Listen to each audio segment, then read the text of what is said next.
In Central Florida, a 2-year-old child vanishes from his crib. Has he ever walked out of the house before? No, he was in his room. All signs point to an abduction and one of the parents. I know who freaking did it. His father.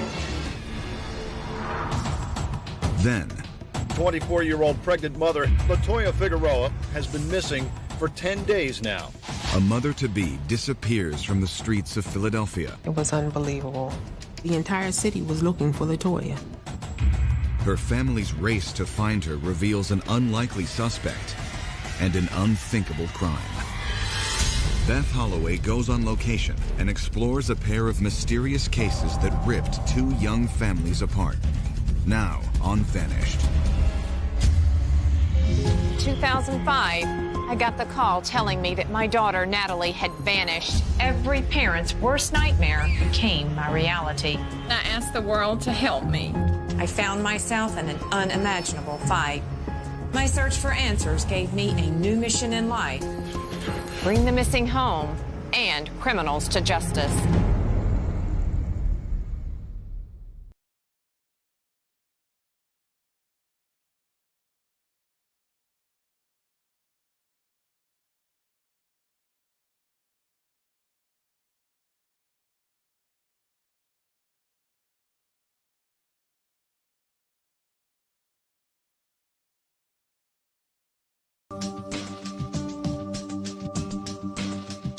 Leesburg, Florida, 2004.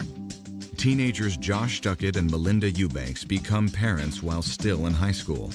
The day I found out Melinda was pregnant was kind of a shock. We just kind of made the best of the situation and told our families and continued on. Really, at first, I didn't know how to feel. Melinda's pregnant. Josh is going to be a dad. He's not even out of high school. But after it sinks in, you're like, oh my gosh, I'm going to be a grandmother. I don't remember it being an issue of Melinda being pregnant. There was never any gossip about it. Everybody was very open and, trying to be supportive of Melinda. Shortly after graduation, Trenton is born. Even though he's a month premature and weighs a mere 4.5 pounds, Josh and Melinda could not be happier. Josh, tell me about the day when Trenton came into your world. I was ecstatic. I didn't know what to do. I kept running in and out of the room to tell my family and her family what was going on and give them updates as best I could. From the very beginning, the new family encounters hardship. The day that we were all released from the hospital was the day that Hurricane Charlie hit Florida. We went home to a house that had no power, but we've done the best we could under the circumstances to keep Trenton healthy. Trenton is indeed a healthy, happy baby. But Josh and Melinda's relationship is an uphill battle. In July of 2005, they marry, but struggle to make ends meet. Josh, how hard was that on you being a young new father?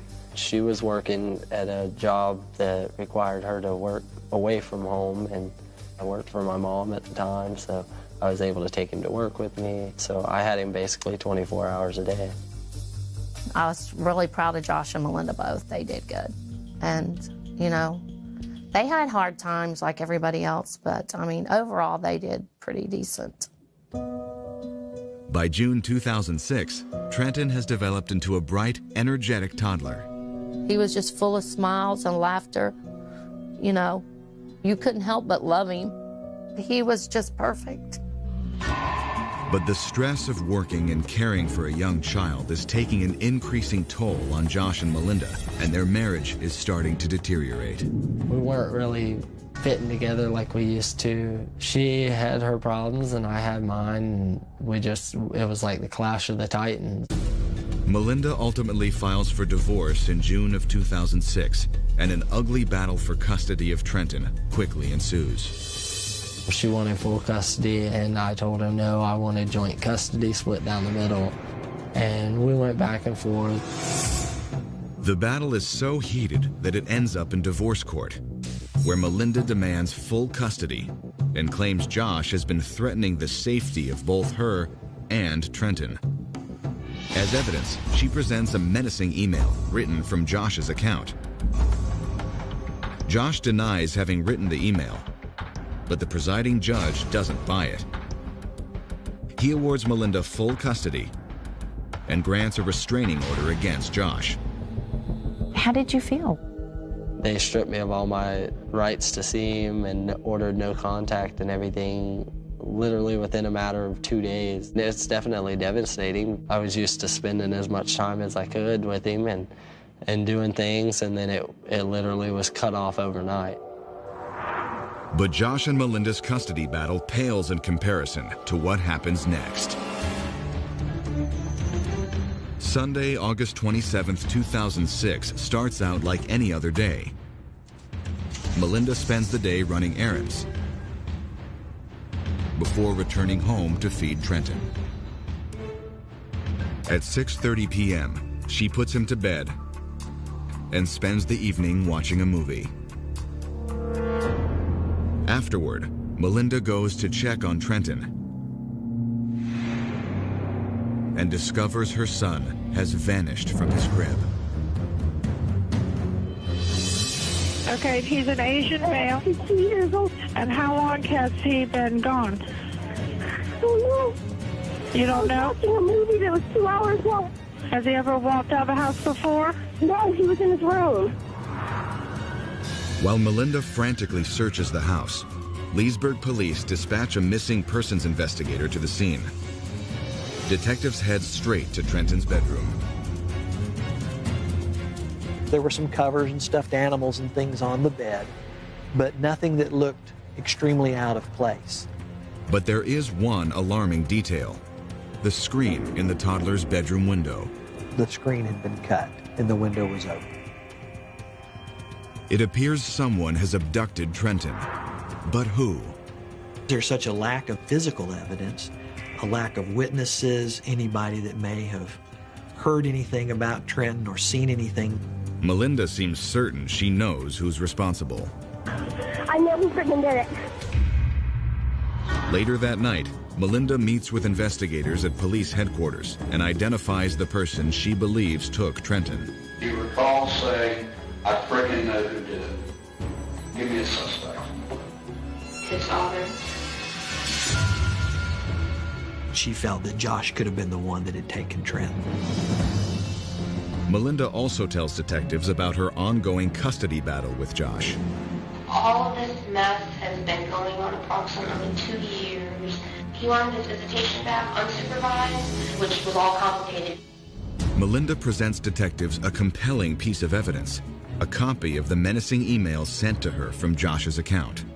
Melinda was using it to show Josh's hostility toward her and toward Trenton.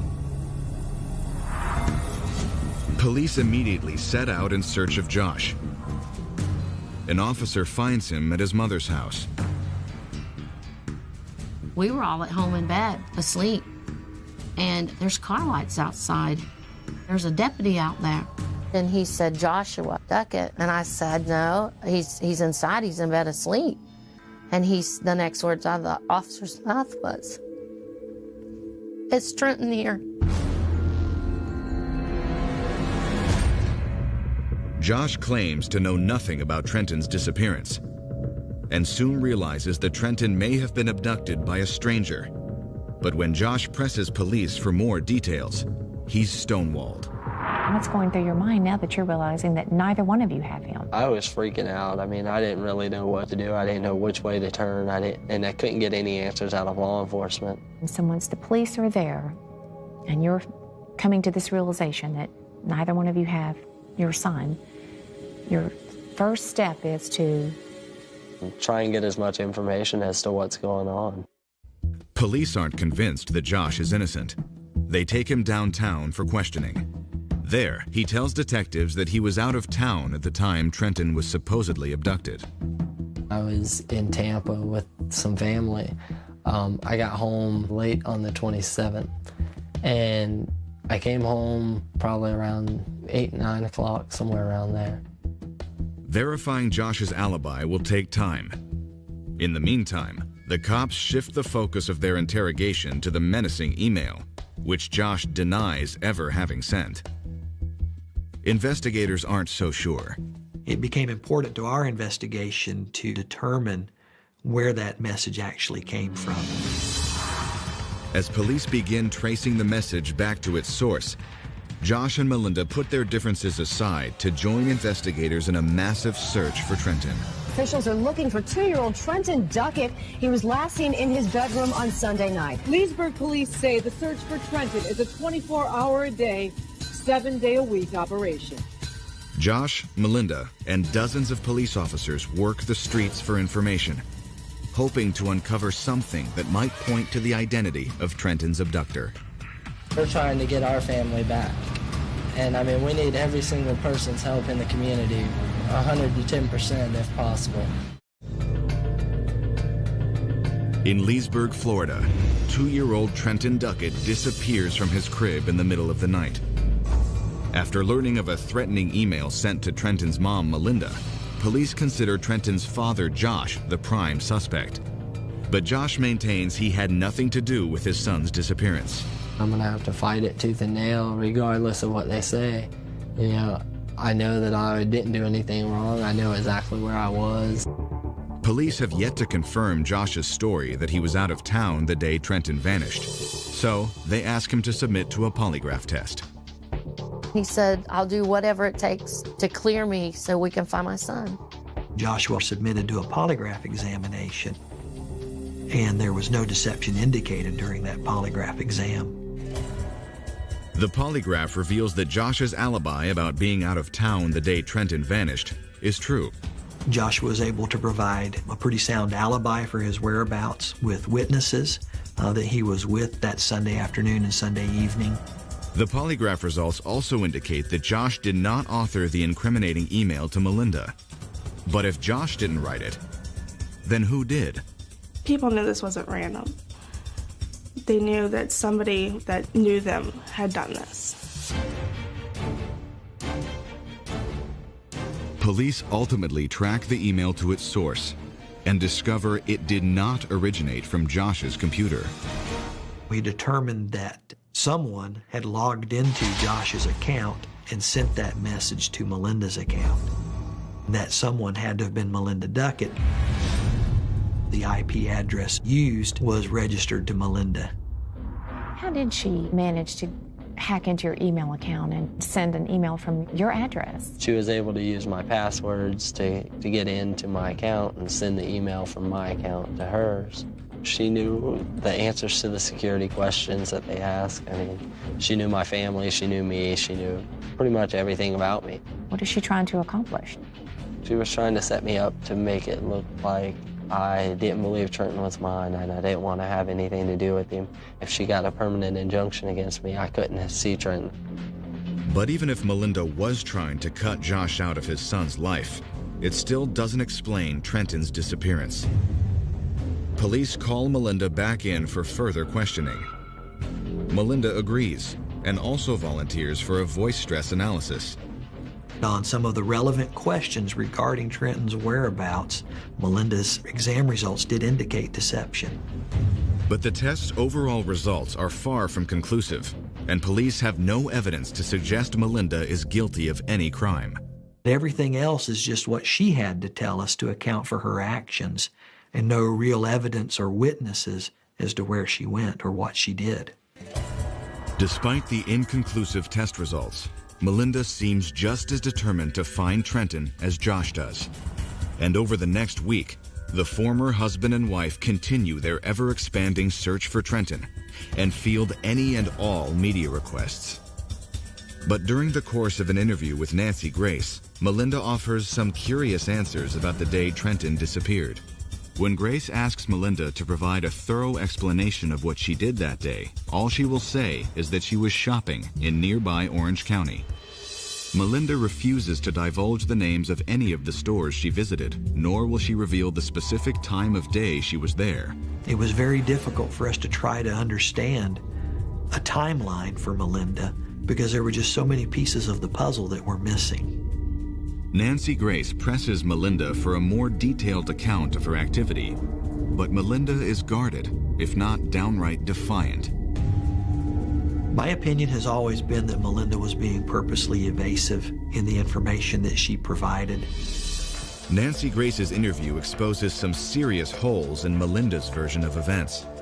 But Melinda maintains she had nothing to do with her son's disappearance and continues searching for him alongside Josh. We passed out right around 50,000 flyers in a matter of 2 days, I think it was. Just basically anything and everything we could do to keep his name and to try and find him.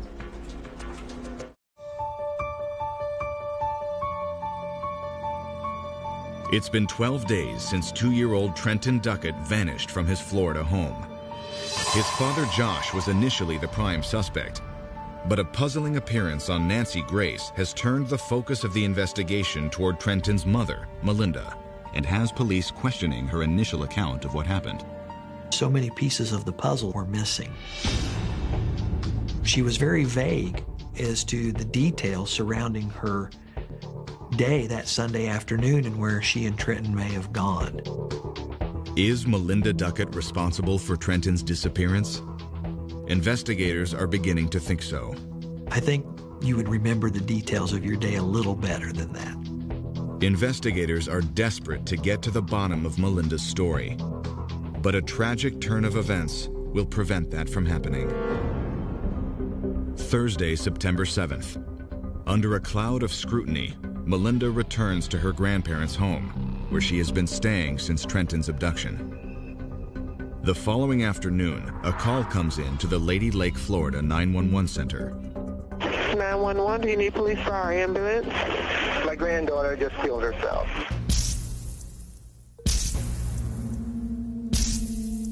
The call is coming from Melinda's grandparents. In a closet at their home, Melinda has shot herself in the head. EMTs rush to the scene, but Melinda is pronounced dead on arrival. The next thing I seen was Josh was all to pieces. It was like somebody took all the life out of him, and he just collapsed in my arms, and he said, "Mom, Melinda killed herself." Regardless of us not getting along or anything, she was still part of my life. She was still the mother of my son. It was definitely hard on me and my family. I think as an agency, we really felt like with Melinda's death that we had lost truly our best lead in discovering what had happened to Trenton. As investigators process the scene, they make a peculiar discovery. Melinda has left not one, but 3 suicide notes in her car. Our first thought obviously was that, wow, we've got suicide notes. Hopefully there's something in here that's going to tell us what happened to Trenton. The letters contain parting words to friends and family, but not a single clue to Trenton's whereabouts. They do, however, give Josh Duckett and investigators a reason to believe that Trenton is alive and well. Her suicide notes all speak of Trenton as he grows up, when he gets older, that she hopes he understands why she done what she done, stuff like that. And to me, you don't write that if he's not still around. But if Trenton Duckett is alive, where is he now? What was the most plausible working theory that they were telling you had happened to Trenton? That she's handed him off to someone, and it's just a matter of putting the pieces of the puzzle together to get the whole picture, and then we'll be able to find Trenton. 4 years have passed since Trenton Duckett disappeared.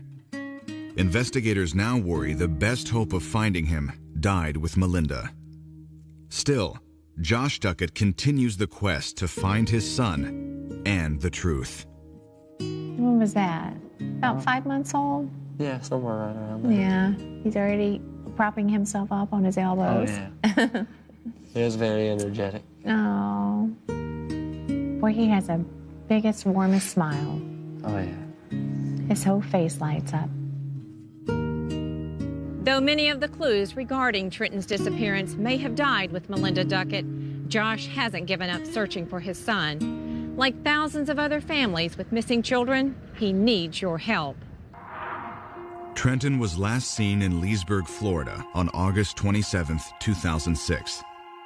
He is half white and half Asian with a small mark over his left eye.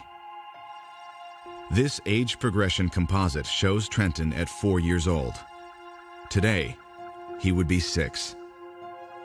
If you have information about Trenton Duckett's disappearance, please go to mylifetime.com/vanished and click on the tips button.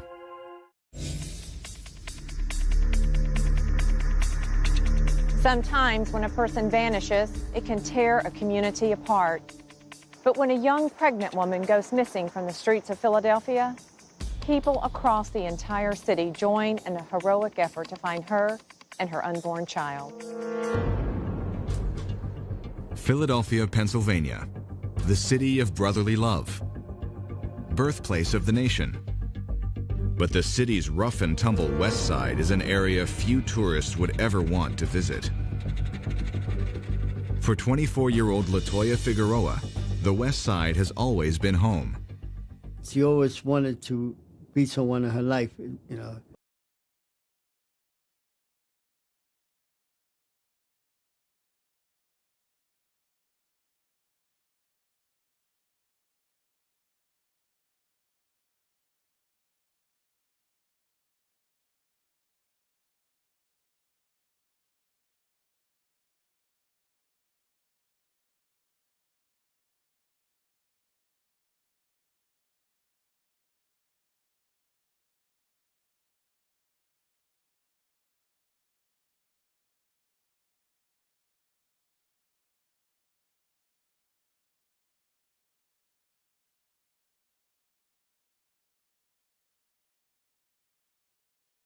They were more like girlfriends than mother and daughter.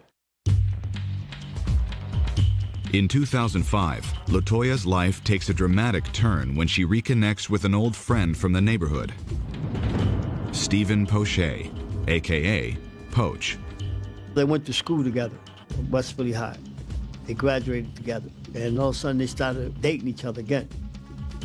Poach and LaToya quickly become inseparable. And a few months into their relationship, LaToya approaches her father, Melvin, with what she believes is wonderful news. And that's when she came out, she told me she was pregnant by him. So I said, now, is this going to be a real father? Is he going to take care of this baby? LaToya assures her father and Aunt Stephanie that everything is going to be all right. She insisted to me that he treated her well, and her cousins also told me he did treat her well. The couple's future seems bright, but a horrific turn of events will soon prove otherwise. July 17th, 2005. 5 months pregnant, LaToya leaves her daughter in the care of her family and spends the night with Poach at his apartment. He came and picked her up, and she went and stayed with him because he was supposed to be accompanying her to her doctor's appointment the next day. LaToya and Poach spend the morning together, and according to Poach, after LaToya's doctor's appointment, he treats her to lunch. Then around 3 p.m., Poach gives LaToya $300 for shopping. He gave her the money. She left to go buy baby things. LaToya is scheduled to pick Ijani up at daycare that evening, but she never does. Luckily, Ijani's father, Anthony Williams, is also listed as a contact. That night, he retrieves Ijani from daycare and patiently awaits word from LaToya. 48 hours pass, and Anthony still hasn't heard from her. Making matters worse, LaToya has failed to show up for her next shift at the restaurant where she works. Finally, Anthony reaches out to LaToya's aunt. How were you notified that something was wrong? Her daughter's father called me and asked me if I knew that LaToya had been missing and he hadn't been able to get in contact with her. Melvin and Stephanie try to reach LaToya, but their calls also go unanswered. I knew something was wrong when she wouldn't answer her phone. She would not go away and not call and check on her daughter. She was a very doting and devoted mother. So I went to the police station and filed a missing persons report. LaToya's family also reaches out to Stephen Poche, as well as several other friends, to see if they have any clue where LaToya might be. But everyone seems baffled by LaToya's disappearance. So as police initiate their formal investigation, LaToya's loved ones band together to comb the streets of West Philadelphia. They organized search groups going out to different parts of the city searching for her. They gave out flyers on subway stops, on bus stops, door to door. They did so much. I don't care if it was raining out there. I was still out there in the park through the mud looking for her, to abandoned homes, asking the public to help me. If anybody see her, to call the police officers, to call us. The search party allows Melvin to seek answers where the police never could. The police department can't do anything by itself. They need the community's help. They have information sometimes they don't want to tell other people, but they talk to each other. Thank you. Your answer is out in the streets, not inside your house. If I stay home, I'm never going to find her. Despite Melvin's efforts and the help of Stephanie, Poach, and dozens of volunteers, there is still no sign of LaToya. So Melvin calls in the help of a relative, his cousin, Philadelphia City Councilman Juan Ramos. My upbringing was do something about it, so that's what I did. Ramos helps police and families set up a hotline, establish a reward, and turn the search for LaToya into a citywide campaign. I thought that we should have a press conference. I wanted to get the message out to the entire city of Philadelphia. If you know anything, here's the picture of what this girl looks like. Let us know if you've seen her. The only thing we can do when someone is lost is go look for them, and that's all we're doing at this time and pray. It's supposed to be the city of brotherly love. You know, if there's love out there, just please share it with us. That's all I have to say right now. The publicity pays off. The entire city bonds with one common goal: find LaToya Figueroa. The people in Philadelphia lived up to its name, the city of brotherly love. Thanks, man. Thank you. Praying for you. All right, thank you. The entire city was looking for LaToya. But with each passing day, fears are mounting that LaToya could be more than just a missing person. It's a young lady who has a 7-year-old daughter who she was very close to. No contact with her. Cell phone, no contact. Any of her bank accounts, no contact. It doesn't look good. On July 28th, LaToya's case is handed over to a team of homicide detectives. They begin their investigation by questioning the last person seen with LaToya, her boyfriend, Stephen Poche. Though Poach claims he was at home when LaToya disappeared, there's no one to confirm his story. Detectives decide to take a closer look. We secured search and seizure warrants. We went to his place of work, and at that place we secured a couple vans that he used during his employment. And we had our crime scene unit process those vans for any traces of Miss Figueroa. Cops also search Poche's apartment, but they unearthed no evidence of foul play. They had nothing to connect him with anything other than that she was missing. In order to definitively rule out Poche as a suspect, police must first find LaToya, dead or alive. Thankfully, the hotline set up by Melvin Figueroa and Councilman Juan Ramos has yielded a promising lead. Multiple people claim that LaToya's body may be less than a mile from her home in West Philly's Cobbs Creek Park, an area known to be dangerous after dark. There were rumors that her body might have been dumped there, that she might have been killed there. Police initiate a massive search. I called our academy, and we sent approximately 100 recruits out there to go hand in hand to search the park. We got them all out of the academy, lined them up in a long, impressive horizontal line, and they all started walking, searching every corner of Cobbs Creek. It wasn't just recruits going out there by themselves searching. It was community and the police walking hand in hand to search the entire park. That was the cooperation that we had between the community and the police at that time. The search yields no sign of LaToya. but it has captivated the hearts and minds of people around the country. Among them is Beth Holloway. When I was in Aruba searching for Natalie, I was keeping up with LaToya's case. I know you just thought she was going to be around every corner that you turned. Oh, yes. It was unbelievable. It's a horrible feeling that I would never wish on anybody. And I know you know. Sorry. It's okay. I'm not supposed to do this. I know you know the feeling. You can't believe your child is missing. I would wake up and not know whether I had dreamt it or not. With LaToya's case drawing national attention, dozens more leads pour in. But none of them yield any credible evidence. A couple weeks had gone by and still no LaToya. People started to really feel that LaToya had been killed. I said to myself, you don't have closure. You still think this girl's alive. You don't have closure. In West Philadelphia, pregnant single mom LaToya Figueroa has vanished without a trace. Despite a citywide search effort, there is still no trace of her. But her father refuses to give up. Every day out in the streets, it was hard. It could be 90, 100 degrees out there. It was not stopping. Nothing was going to stop me. Finally, on August 17th, Melvin's efforts pay off. A West Philadelphia man named Walter Myatt contacts police with shocking new information. According to Myatt, an old friend from the neighborhood has asked him for an unusual favor. He said somebody wants to get a van, he wants to get a body bag, shovels, things like that, and he wants to move the body. Well, needless to say, we were kind of dumbfounded by this.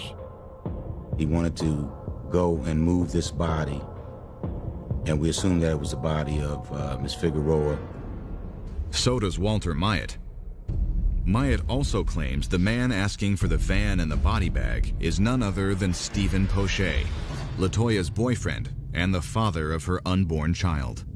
He said that what Poaches wanted from him was a body bag and a van, that he wanted to go and move this body. On the surface, Myatt's claim doesn't make much sense. Detectives have already questioned Stephen Poche. They've also searched his apartment and found nothing linking him to LaToya's disappearance. It's kind of a bizarre occurrence, and I wanted to make sure that Myatt himself wasn't a bizarre individual. But investigators soon discover that Walter Myatt could be telling the truth when one of LaToya's cousins comes forward with a shocking detail. Poche, he had my daughter LaToya pregnant, and he had another young lady pregnant.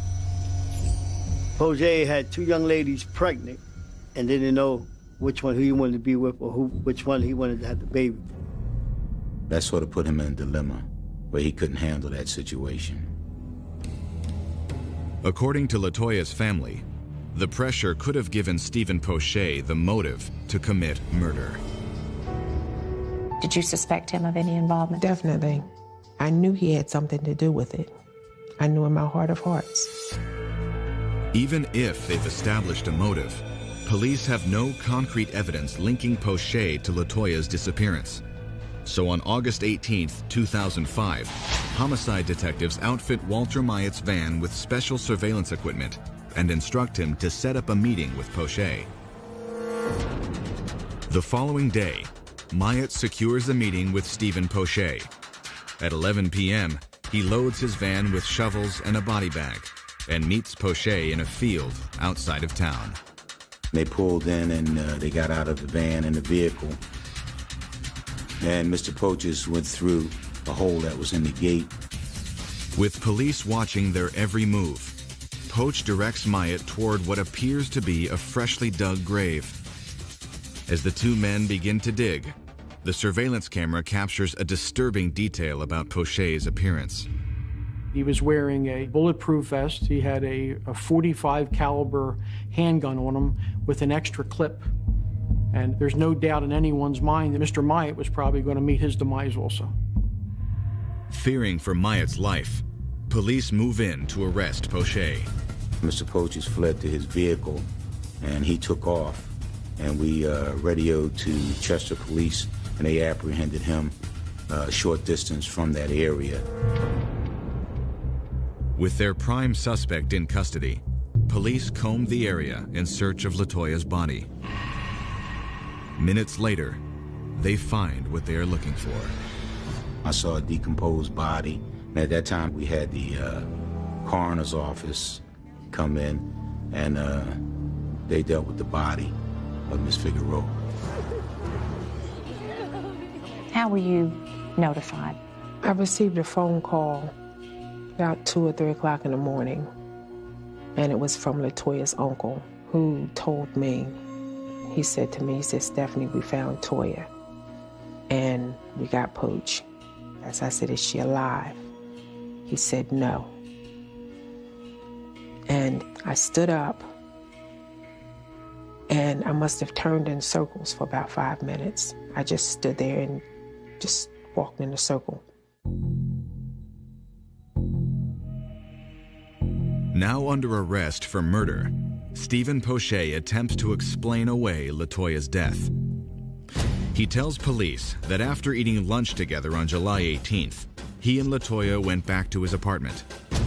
There, Poche claims, they got into an argument and LaToya attacked him. He needed to blame somebody, so he blamed LaToya. Said he got into some kind of argument. She started hitting him. He had to stop her, but he tried too hard to stop her, and he ended up, by accident, killing her.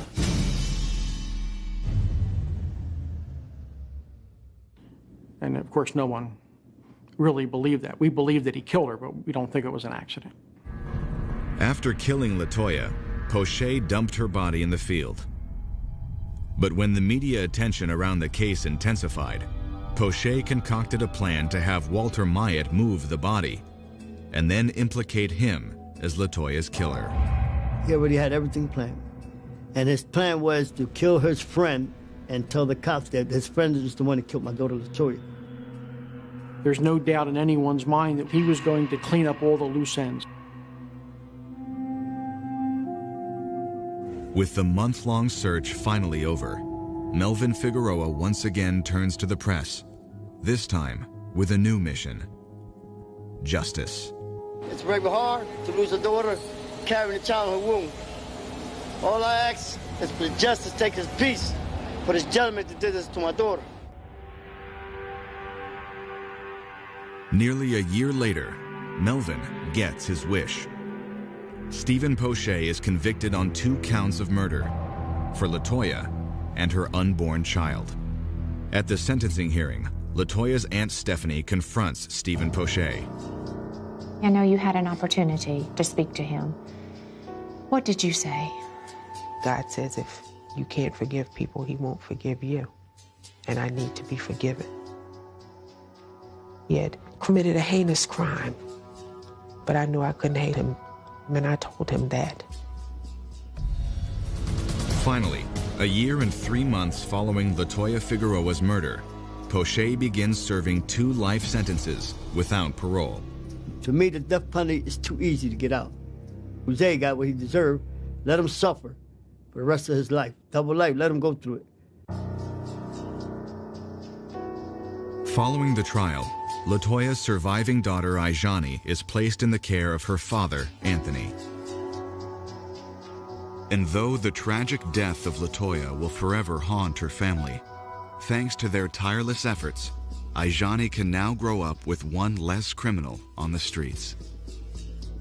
The assistance of an informant helped bring answers to LaToya Figueroa's family. Do you have information that would help police locate a missing person? If you do, there's not a moment to lose. Stephanie, I know you don't visit here very frequently, but when you do you have a feeling of peace when you come here, or a feeling of unsettlement when you visit? Well, I have a feeling of peace. It's a beautiful resting place. I don't even count it as being a cemetery because I know that Toya is not there. She is at peace with our Father because he said to be absent from the body is to be present with the Lord. And I know that's where she and Nyla are.